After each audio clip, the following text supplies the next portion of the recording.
4-6 वर्षों से continue study कर रहे हैं, सिलेक्शन नहीं हो रहा है, अर्थात आपका पढ़ने का, याद करने का तरीका गलत है, आप पढ़ते हैं और भूल जाते हैं। यदि सिलेक्शन लेना चाहते हैं तो अब तरीका बदल लें कि प्रश्न खुद ब खुद आंसर बताएगा। नमस्कार, स्वागत है सिलेक्शन महाकुंभ में। आज हम सभी लोग 27 जून और 28 जून का करंट अफेयर पढ़ेंगे नहीं बल्कि याद करेंगे, और तरीका ऐसा रहेगा कि प्रश्न खुद ब खुद आंसर बताएगा। आइए देखते हैं कैसे। हाल ही में सफाई अपनाओ बीमारी भगाओ पहल किसने लॉन्च की है, प्रारंभ की है? तो देखिए, आपको आंसर स्वास्थ्य और परिवार कल्याण मंत्रालय भी लगेगा और आवास शहरी मामलों में थोड़ा बाद में लगेगा, लेकिन पहले ये लगेगा। जबकि सही आंसर क्या है? आवास और शहरी मामलों का मंत्रालय ने। तो क्या है, कैसे है? इसका सही आंसर ये है। किसने लागू किया है, क्या है? अब देखिए, ये विभाग लागू कर रहा है। आप कैसे क्या बोलेंगे? सफाई अपनाओ जो आप बोलते हैं, सफाई आवास नाओ, क्या बोलेंगे? सफाई आवास नाओ बीमारी भगाओ, मतलब अपनाओ भी और आवास पर भी। आप सफाई कहाँ करेंगे? अपने आवास पर करेंगे, निवास पर करेंगे। तो सफाई, अब ये हमेशा के लिए अपनाओ ना बोलकर क्या बोलेंगे? सफाई आवास नाओ बीमारी भगाओ, अर्थात आवास पर सफाई अपनाओ और सफाई आप करेंगे, भगाएंगे तो आपका क्या होगा? स्वास्थ्य अच्छा होगा, बेहतर होगा, रोग दोग बीमारियां नहीं आएगी। ये कौन से किसने किया है? जेपी नड्डा जी ने किया है। और क्या है, अभी जेपी नड्डा जी के बारे में इसमें बार बार प्रश्न आएगा, तो वहां हम लोग आगे देखेंगे डिटेल में। हाल ही में भारत ने किस देश के साथ ई मेडिकल सेवा शुरू की है? तो इसका सही आंसर क्या है? बांग्लादेश। ऐसे याद करेंगे, बाद में कंफ्यूजन होगा, मालदीव लगेगा, पाकिस्तान, नेपाल सब लगेगा। लेकिन हम लोग क्या करते हैं, कुछ यहाँ से आंसर उठा के प्रश्न में ही इनबिल्ट कर देते हैं। अब जो ई मेडिकल सेवा है हम लोग क्या बोलेंगे? ये जो मेडिकल सेवा कर रहे हैं, कहाँ? बगले में कर रहे हैं। आजकल देख ही रहे हैं स्वास्थ्य संबंधी कितनी बीमारियां आ रही हैं। तो आप जहाँ के भी कहीं भी रहते हैं, अगर बगले में मेडिकल सेवाएं हैं, वहाँ पर सारी सुविधाएं हैं, तो आपके घर परिवार के लिए, सभी के लिए बहुत बेहतर है। अर्थात जो ये मेडिकल सेवा शुरू कराए हैं कौन? मोदी जी। और कौन? ये कहाँ के शुरू हैं? बांग्लादेश। कौन है? शेख हसीना के प्रधानमंत्री जी। तो दोनों ने शुरू किया है, क्यों? बगले में शुरू किए हैं कि कोई भी दिक्कत आपस में हो तो आप हमारे लिए, हम आपके लिए, एक दूसरे के लिए रहेंगे। अर्थात ये जो मेडिकल सेवा शुरू हुआ, कहाँ हुआ? बगले में हुआ। और बगल से यहाँ आंसर क्या निकलेगा? बांग्लादेश। अब बगल से कुछ सोचेंगे, क्या नाम है? पश्चिम बंगालो निकल सकता है। यहाँ आप देखिए, राज्य की बात नहीं हो रही है, देश की बात हो रही है, इसलिए आप ज़्यादा न बटके क्या बोलेंगे? बांग्लादेश। और जब आई हुई थी अभी, तो क्या क्या और डिसीजन, निर्णय लिया गया है कि जो ग्रीन पार्टनरशिप प्रोग्राम, अब ग्रीन से है तो यहाँ आप समझ सकते हैं जैव ईंधन से संबंधित रहेगा। आप देख रहे होंगे थोड़ा स्वास्थ्य गड़बड़ है, जो कल क्लास नहीं हो सकी, इसलिए आज दोनों दिन का कवर कराया जा रहा है। और ये क्या है? न्यू एम्बेसी भी कहाँ हो रहा है? किसके लिए? बांग्लादेश में। जो किसी भी प्रकार की कोई दिक्कत असुविधा आती है, जो अपने यहाँ से बांग्लादेश में रहते हैं, उन सब के लिए फ़ायदेमंद होगा। और स्पेस टेक्नोलॉजी पर भी दोनों मिलकर काम करेंगे, ब्लू इकोनॉमी पर करेंगे, डिजिटल पार्टनरशिप, हर एक सेक्टर में। तो आप इस सभी को थोड़ा ध्यान रखेंगे मेन रूप से इसको। हाल ही में किस राज्य में क्या बाढ़ राहत शिविरों में बच्चों के लिए स्कूल इन अ बॉक्स किट पहल या दी जाएगा या लॉन्च किया है किस सरकार ने? अभी देख रहे हैं मानसून आने वाला है या आ रहा है, आ चुका है, तो क्या है आप देखेंगे इसका सही आंसर असम है। अब यहाँ पर बहुत ज़्यादा बाढ़ तूफान आती है, कुछ लोग को अपने घर से उठकर कहीं और जाना पड़ता है, शिफ्ट होना पड़ता है, शेल्टर बने रहते हैं, तो वहाँ पर ये इसलिए लागू किया गया है कि जो बच्चे हैं उनकी शिक्षा पर कोई प्रभाव ना पड़े। जो प्रभाव, अब मान लीजिए कहीं अलग जाके रह रहे हैं तो एकदम से बंद हो जाएगा, लेकिन ये सुविधाएं अगर प्रदान कर दी जाएगी तो कहीं ना कहीं बेहतर तक की ये दिक्कत नहीं आएगी, उसका सब चलता रहेगा। तो अर्थात क्या होगा? स्कूल इन ए बॉक्स जो किट है, एसम बॉक्स किट बोलेंगे। आप क्या बार बार बोलेंगे? और हम लोग असम के लिए क्या करते हैं? सम उठा के इसी में जोड़ देते हैं। स्कूल इन एसम बॉक्सम, बॉक्स को क्या बोलो? बॉक्सम किट, और सम से यहाँ आंसर निकलेगा असम। यहाँ भी जोड़ सकते हैं और सबसे बढ़िया बॉक्स को बॉक्सम कर दीजिए, यहाँ से भी आंसर निकलेगा असम। उद्देश्य यही होना चाहिए कि प्रश्न भैया तुम्हारा आंसर रहेगा, सिलेक्शन किसका रहेगा, अपना रहेगा। हाल ही में इंटेलिजेंस ब्यूरो IB के डायरेक्टर का कार्यकाल 1 साल के लिए बढ़ा दिया गया है। मैक्सिमम लोगों को याद है कौन थे, तपन कुमार डेका थे। जिनको कन्फ्यूजन हो जाता है उनके लिए क्या करेंगे, अब देखें इंटेलिजेंस ब्यूरो, अब एक समझते हैं क्या होता है वहाँ पर, क्या हर एक चीज़ के डाटा का डेटा का एनालिसिस किया जाता है, आप कहाँ हैं, कैसे हैं, आपके प्रति कोई दिक्कत क्या, मतलब इसी सब रिलेटेड होता है। तो आप यहाँ पर क्या करेंगे, इंटेलिजेंस क्या करेंगे, डेटा ब्यूरो, आपके जो डेटा है आप क्या है कैसे हैं, तो आप क्या बोलेंगे, इंटेलिजेंस डेटा ब्यूरो। और डेटा का देखें डेटो लिखा है और डेको ऐसे घुमाई फिराई के, तो आप यहाँ डेटा या डेका से इतना आप क्लू ले लेंगे तो आपको आंसर निकलेगा तपन कुमार डेका, क्योंकि ऐसा कोई मैक्सिमम नाम आपको नहीं मिलेगा देखने को कि जिसके पीछे में ये डेका लगेगा, और डेका जब क्लू निकल जाएगा तो आंसर निकलेगा तपन कुमार डेका। अर्थात आप जब इंटेलिजेंस डेटा ब्यूरो हमेशा के लिए बोलेंगे तो यहीं से आपके जो अगर कन्फ्यूजन हो जाता है तो ये निकल के आएगा, और कन्फ्यूजन नहीं है तो सीधा सीधा करिए। हाल ही में क्या है, चांद के अंधेरे हिस्से में मिट्टी लाने वाला पहला देश कौन सा बन गया है, तो इसका सही आंसर है क्या, चीन। अब चांद है क्या है कैसा है, देखिए चांद का एक पार्ट दिखत है एक पार्ट ना दिखत है, ये अंधेरा वाला हिस्सा होगा, तो यहीं से एक चांग ई मिशन कौन लॉन्च किया था, और चीन चांग चा चे है, तो आप मान ले कहाँ का है, चीन का है आंसर। जैसे हम लोग जिलांग को क्या बोले थे, चिलांग, अर्थात चीन, ठीक। तो इस वाले हिस्से से क्या था, गया था यहाँ से और मिट्टी लेकर आया, यहाँ से गया था और यहाँ से साकुशल सफलतापूर्वक मिट्टी लेकर आया, तो उस पर जांच पड़ताल होगी क्या है कैसा है, तो उसी हिसाब से आपको पता ही होगा 2030 तक का चांद पर क्या मिशन है चाइना का वहाँ पर, ठीक है, तो उसी पर रिसर्च किया जाएगा। अगला है ये जो चांद पर पहुँचा है, अभी आपने सुना भी होगा भारत ने चांद पर पहुँचने वाला जो है चौथा है, क्या है, भारत जो है चांद पर पहुंचा है तो ये 4th नंबर पर है, लेकिन अगर ये साउथ पोल अर्थात इस पार्ट में देखा जाए पहुंचने वाला भारत 1st नंबर पर है, थोड़ा ये ध्यान रखेंगे।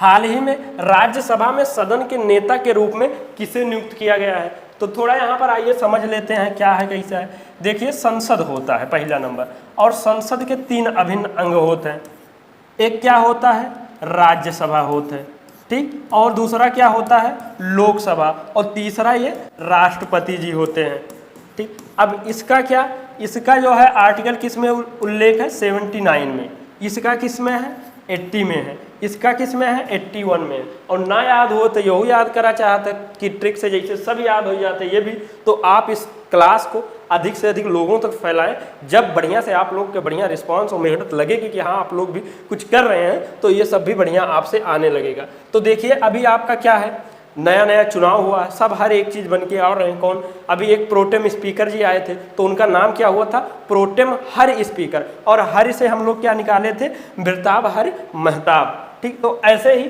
राज्यसभा में भी आए हैं और लोकसभा में, इसके बाद लोकसभा देखेंगे। राज्यसभा को क्या बोलते हैं, उच्च सदन बोलते हैं। उच्च सदन इसको क्यों बोलते हैं, क्योंकि इसको भंग नहीं किया जा सकता है, और इसमें सदस्यों का जो कार्यकाल होता है ये 6 वर्ष होता है, जबकि इसमें क्या होता है, प्रत्येक 2 वर्ष पर 1/3 सदस्यों का क्या हो जाता है, उसमें से निकाल दिया जाता है, मतलब कार्यकाल पूरा हो जाता है और उतने के नियुक्ति कर लिया जाता है। तो इस सब पर हम लोग डिटेल में पॉलिटी के क्लास में जाएंगे, लेकिन पहले यहाँ ये समझ लेंगे तो राज्यसभा में किसका हुआ है, ये जो जयप्रकाश यानी नड्डा यानी JP नड्डा जी हैं, कौन है ये, वही जो BJP के अध्यक्ष भी हैं, और इनको साथ साथ में क्या दिया गया है, स्वास्थ्य का रासायनिक एवं उर्वरक मंत्री बनाया गया है। उन्हीं को इनको राज्यसभा में ये क्या नियुक्त किया गया है, नेता, सदन के नेता के रूप में। अगर हर एक में चाहे राज्यसभा हो या लोकसभा यहाँ नेता रहेंगे तो विपक्ष का भी एक नेता, तो विपक्ष के नेता यहाँ पर कौन है, मल्लिकार्जुन खड़गे जी हैं। तो अब याद कैसे रखेंगे, अभी दोनों एक दूसरे के साथ में आप रिलेट करेंगे, उच्च सदन और निम्न सदन। कहने के लिए तो ये बड़ा दिखता है, उच्च सदन यही है, लेकिन मेन वाला खेला कहाँ होता है, लोकसभा में। आइए देखते हैं, हाल ही में 18वीं लोकसभा के अध्यक्ष कौन बने हैं, तो इसका सही आंसर क्या है, ओम बिड़ला जी है, यही पहले ही थे और इस बार भी वही हुए हैं। तो अर्थात कौन से हो गए 18। ये मैक्सिमम सबको याद ही रहा। अब ये अध्यक्ष हो गए, तो इसमें भी विपक्ष के एक नेता बैठेंगे और अध्यक्ष अक्सर कौन रहते हैं, सत्ता पक्ष के ही रहते हैं, क्योंकि जिनकी बहुमत रहती है उन्हीं सदस्यों में से चुना जाता है। तो कौन हुए हैं, ओम बिरला जी हैं। तो विपक्ष के कौन है, राहुल गांधी जी। अब देखिए, एक लोकसभा में और राज्यसभा में जब दोनों के विपक्ष में याद करना चाहेंगे तो विपक्ष में मेन कौन है, राहुल गांधी जी हैं और जो उनके अध्यक्ष जी हैं। तो यहाँ कहें लोकसभा वाले में क्या है, राहुल गांधी जी हैं, और वहाँ राज्यसभा में है कौन, उच्च है। आप यूं से देख सकते हैं, ये निम्न सदन है और वो उच्च सदन। तो निम्न मतलब दोनों में छोटा बड़ा अगर देखा जाए तो राहुल गांधी जी उनसे एज में छोटे हैं, तो ये छोटकऊ में है, और जो बड़कऊ जो उच्च सदन है उसमें मल्लिकार्जुन खड़गे जी हैं। और ये सदन वाला अध्यक्ष ये तो याद ही है। और वहाँ पर एक एक्स्ट्रा क्या याद करेंगे, कौन हुए हैं, जेपी नड्डा जी। और देखिए इसमें भी प्रश्न बनता है, लोकसभा के प्रथम अध्यक्ष कौन थे, जीबी मावलंकर, गणेश वासुदेव मावलंकर। प्रथम महिला कौन थी, मीरा कुमारी जी। और प्रावधान, लोकसभा अध्यक्ष के प्रावधान का आर्टिकल किसमें है, 93 में। और प्रोटेम हर स्पीकर अर्थात बिरताब हरि महताब। और जो भी आर्टिकल हमने बताया है ये आप सभी लोग देख सकते हैं। हाल ही में भारत 6G अलायंस ने किस देश के क्या है, ओलू विश्वविद्यालय के साथ समझौता किया है। तो देखिए इसका सही 6G की बात है, अर्थात टेक्नोलॉजी की बात है, नेटवर्क संचार के और बढ़ावा देने की बात है। लेकिन क्या है, प्रश्न ये बनेगा और ये पूछा जाएगा ये ओलू विश्वविद्यालय का है। तो आप देखिए फिनलैंड का है। तो क्या करेंगे, फिन उठाएंगे और इसी में इनबिल्ट के क्या बोलेंगे, 6G अलायंस भारत का है ही, तो इसको क्या बोलेंगे, ओउ फिनलू विश्वविद्यालय। जो ओलू विश्वविद्यालय है ओउ फिनलू विश्वविद्यालय बोलेंगे, अर्थात फिनलू से क्या हो जाएगा आंसर, फिनलैंड। हाल ही में क्या, गैर नाटो सहयोगी, क्या गैर नाटो सहयोगी के रूप में नामित होने वाला अफ्रीकी महाद्वीप का चौथा देश कौन सा। तो इसका सही आंसर क्या है, केन्या है। उससे पहले नाटो लोग को हम लोग थोड़ा इस पर नज़र डालेंगे। अभी हम लोग क्या पढ़े थे, ऐसे कुछ नाटो लिखा गया था ना, नारूटो। नाटो को हम लोग क्या पढ़े थे, नारूटो। और रू ओटा से क्या निकला था कि जो इसके महासचिव हो रहे हैं, आ रहे हैं अक्टूबर में बनके, तो रूटो से अर्थात क्या आंसर निकलेगा, मार्क रूट।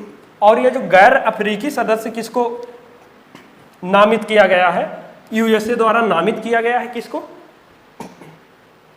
सॉरी केन्या को। किसको, केन्या को। तो आप इसको क्या बोलेंगे, गैर कन्या नाटो सहयोगी। आप जो कन्या के आप सब लोग देखते ही होंगे, बहुत ऐसे होना तो नहीं चाहिए, लेकिन बहुत कन्या अर्थात बच्चियों को मतलब क्या किया जाता है, जन्म लेती है लेकिन उसको कहीं अलग तरीके से क्या कैसे कर दिया जाता है, आप समझ रहे हैं। तो जो कन्या होती है वो गैर कन्या क्या हो रहा, नाटो की नहीं चाहते हैं लेकिन फिर भी सहयोग करते हैं, अर्थात आप इसको यही बोलेंगे कि गैर कन्या नाटो सहयोगी। जो गैर कन्या है उनका नाटो सहयोगी है, अर्थात कन्या से यही आंसर थोड़ा यहाँ रिलेट करेगा कि केन्या होगा। अब जो अगला आएगा, चौथा भी है, पांचवा आएगा, तो कन्या वाला ये गैर कन्या याद हो जाएगा। तब फिर जब पांचवा आएगा इसको हटा देना कि भैया अब तुम जा, अब तो हम आ गए हैं, इनको कर लेना। और उससे पहले 3 देश कौन से हैं, और ये क्यों किया जा रहा है, सुरक्षा की गारंटी देने के लिए, सुरक्षा की प्रतिबद्धता के लिए कर रहे हैं। उससे पहले मिस्र, मोरक्को और ट्यूनीशिया, ये 3 अफ्रीकी महाद्वीप के देश हैं जो इनको पहले सदस्य तो नहीं है, इसका सदस्य नहीं है। नाटो में कुल कितने 32 देश हैं, ये सदस्य नहीं है, लेकिन इनको फिर भी अलग से ये सहयोग की बात की गई है। हाल ही में किसने उल्लास कार्यक्रम के तहत पूर्ण कार्यात्मक, क्या पूर्ण कार्यात्मक साक्षरता हासिल की है। तो इसका सही आंसर क्या है, लद्दाख। तो आप क्या बोलेंगे, पूर्ण कार्यात्मक दाख साक्षरता। क्या बोलेंगे आप, पूर्ण कार्यात्मक दाख साक्षरता हासिल की है। और दाख से क्या निकलेगा आंसर, लद्दाख। यहाँ लिखा नहीं है, आप लोग लिख लीजिएगा, ठीक। अब ये उल्लास कार्यक्रम है क्या, ये आप ये मानिए जो क्या है, नव भारत साक्षरता कार्यक्रम, ये कब से कब के लिए है, 2022 से 2027 तक के। तो इसमें क्या है, शिक्षक हैं और शिक्षार्थी जो स्व इच्छा से एक दूसरे को शिक्षित करेंगे, क्या है उसमें स्टडी संबंधित आगे बढ़ाएंगे। कैसे, क्या है ये, समाज में सभी के लिए विशुद्ध या आजीवन सीखने की एक समझ है, ठीक। और ये क्या है, पहला क्या इसको बोल रहे हैं, पूर्ण साक्षरता, मतलब ये 90-70 प्लस साक्षरता हो गई है यहाँ पर इसके तहत, इसलिए इनको पूर्ण कार्यात्मक साक्षरता का दर्जा दे दिया गया है। और अभी लद्दाख से एक दो समूचे महोत्सव आप लोग पढ़े होंगे, तो हम लोग इसको क्या बोलते हैं, लद्दो समूचे, अर्थात यहाँ देखेंगे लद्दाख से लद्दाख भी निकले, लद्दाख निकलेगा। मतलब तरीका यही होना चाहिए कि प्रश्न ही खुद ब खुद आंसर बताए। हाल ही में T20 क्रिकेट में 200 से ज़्यादा छक्के लगाने वाला दुनिया के पहले बल्लेबाज कौन बने हैं। अब अगर यहू पढ़ाना पड़े, ट्रिक बताओ पड़े, तो फिर तो गलत है यार। आप लोग को कितनों मना किया जाता है, लेकिन मैच देखते जरूर हैं। पहले अपनी मैच जीत जाओ, फिर इसको जिताना। और सिक्सर कौन है कि बेताज बादशाह रोहित शर्मा जी है। जहाँ कहीं भी अंतर्राष्ट्रीय फॉर्मेट में सबसे 600 छक्का मारे वाला कौन है, यही है, रोहित शर्मा जी हैं। अब एक है राष्ट्रीय डायरिया रोको अभियान 2024 की शुरुआत क्या है, किसके द्वारा की गई है, तो इसका सही आंसर क्या है, जेपी नड्डा जी द्वारा। अब राष्ट्रीय डायरिया को क्या बोलेंगे, राष्ट्रीय डायरिया। अब देखिए नड्डा यहीं पर जोड़ दें, राष्ट्रीय डायरिया को क्या बोलेंगे, राष्ट्रीय डायरिया रोको अभियान की शुरुआत किसके द्वारा की है, और नड्डा से, अर्थात नड्डा हो। अगर आप ये जेपी नड्डा पकड़ लिया है, बाद में ये ऑप्शन दे दिए कि किस मंत्रालय द्वारा किया गया है, तो आप जेपी नड्डा जी के मंत्रालय याद हो चुका हुई, जेपी स्वास्थ्य नड्डा, और स्वास्थ्य नड्डा मतलब स्वास्थ्य मंत्रालय, और साथ में इनको कौन सा, रासायनिक और उर्वरक का भी है। ठीक, तो और ये क्या है, 5 साल से आयु के जो कम के बच्चे हैं उनकी आप देखेंगे डायरिया उनको बहुत पकड़ता है, उससे मृत्यु भी हो जाती है। तो उसकी जो मृत्यु की संख्या है उसको 0 तक करना है, इसीलिए ये अभियान की शुरुआत की गई है। हाल ही में अंडर 17 एशियाई कुश्ती चैंपियन 2024 में भारत कुल कितने पदक जीते, तो इसका सही आंसर क्या है, शुभ 11 है। कौन क्या है ये सब बहुत मैटर नहीं करता है, क्योंकि ये अंडर 17 की बात है, बस मेन टोटल यही पूछ लिया जाता है। बाकी समझने के लिए समझ सकते हैं, 4 गोल्ड 2 सिल्वर 5 ब्रोंज टोटल 11 है। और 4 जो गोल्ड हैं इनके नाम लिखा है, याद नहीं करना है, बस इतना। अब देखिए जितने भी 27 और 28 का करंट अफेयर बन सकते थे उसको हमने बनाया है। और 2 क्वेश्चन ऐसे भी है जो हमने नहीं लिए हैं कि आज ज़्यादा हो जाएगा, वो हम कल वाले में कवर कर लेंगे।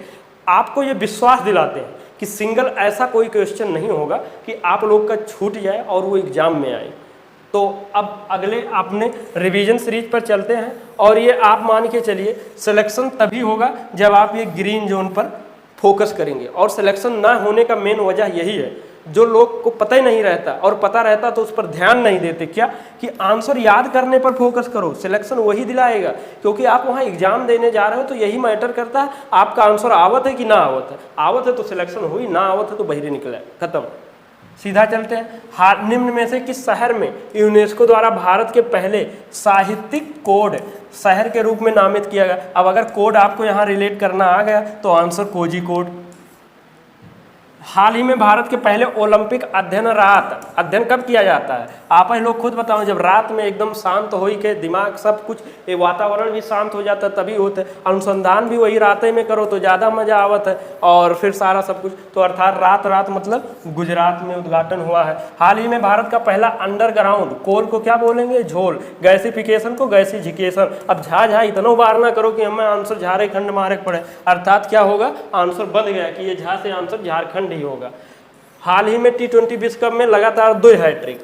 एक हैट्रिक जब पैंट संभाल रहा बढ़िया टाइट करके गए रहा कि हमें करना है, ठीक, तो एक हुआ रहा। अब पैंट और कमीज दोनों टाइट कर लिया था, मतलब तो 2 बार हैट्रिक मार दिया था। आंसर हाल ही में लंदन स्थित one world media press freedom award से सम्मानित क्या है, महिला टीम बिलनिया।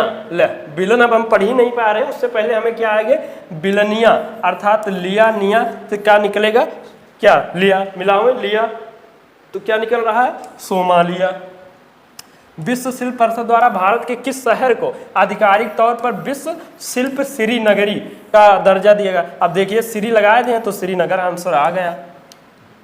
हाल ही में, अब यहाँ श्री से कुछ लोग ही ना समझ ले, श्रीलंका यहाँ राज्य की बात कर रही है। हाल ही में ब्रिज खेल 2024 में भारत को पदक तालिका में कौन सा स्थान मिला है, तो कौन सा मिला, आप लोग बताओ। देखो ये ट्रिक आप लोग को नहीं बता रहे हैं, हम हो कन्फ्यूजन, शायद ये आप लोग देख लेना 8वां होगा। उत्तरी अटलांटिक संधि संगठन नारुतो के महासचिव पद पर कौन नियुक्त किया? अब रूटा और क्या निकल रहा है, मार्क रूट। हाल ही में इसरो ने तीसरी और अंतिम बार पुनः प्रयोज्य अर्थात रीयूजेबल प्रक्षेपण यान पुष्पक क्या करे थे? पुष्पक दुर्ग, यही जोड़े थे ना। पुष्पक दुर्ग का सफलतापूर्वक परीक्षण कहाँ किया? और दुर्ग से क्या आंसर होगा? ये चित्र दुर्ग है। NTA क्या पढ़े थे हम लोग? कुछ जोड़े, राधा नटीये, क्या बोले थे? राधा नटीये कृष्णन। परीक्षाओं में पारदर्शिता लाने के लिए किसकी अध्यक्षता में 7 सदस्यीय हाई लेवल कमेटी का गठन किया गया? अब ऐसे नहीं याद आएगा तो ऑप्शन में ढूंढना, हम लोग NTA की बात है, किसमें बैठेगा नहीं बैठेगा, तो कहीं ना कहीं आपको आंसर निकल के आ जाएगा। अब देखिए जो इसका प्रश्न क्या था, यूनेस्को द्वारा भारत के पहले साहित्यिक कोड, क्या आंसर हुआ था? साहित्यिक कोड, अर्थात कोड से आंसर निकला था कोजी कोड। आज का आपका प्रश्न ऑफ द डे रहेगा कि यूनेस्को द्वारा भारत के पहले साहित्यिक कोड। लीजिए, ल टेक्निकल टीम बदलवे ना क्या। चलिए आप लोग आंसर इसका बताइएगा कमेंट में, और वैसे भी आप बताते नहीं है तो क्या देने और ना देने का कोई मतलब ही नहीं है। तो आज का ये रहेगा। चलिए, हाल ही में भारत ने किस देश के साथ ई मेडिकल सेवा शुरू की है? अब मेडिकल सेवा शुरू किए हैं तो अर्थात कहाँ शुरू किए हैं, आप उसका आंसर दीजिएगा।